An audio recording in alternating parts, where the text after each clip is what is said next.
La préservation des sols est une préoccupation qui touche l'ensemble des exploitations agricoles. Avec un groupe de 10 agriculteurs et techniciens de la coopérative idéale, nous avons fait en sorte de travailler le maximum de leviers. C'est la raison pour laquelle, en avril 2020, nous avons créé le GIU2E d'Air-sur-la-Lys.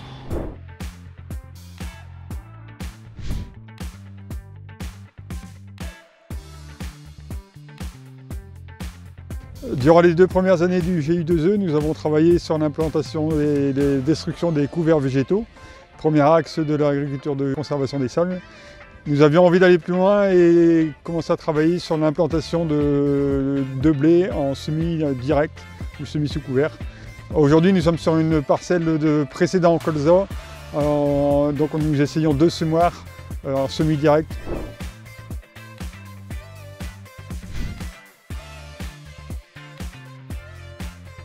Donc le principe du semis direct est de semer directement dans la culture précédente avec les résidus qui sont encore présents.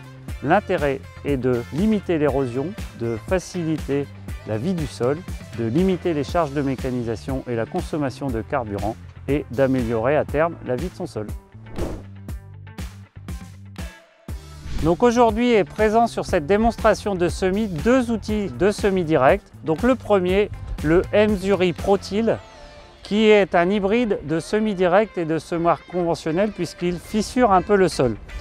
Il y a tout d'abord un disque gaufré qui ouvre le semis, une lame qui vient faire une dent de fissuration en profondeur.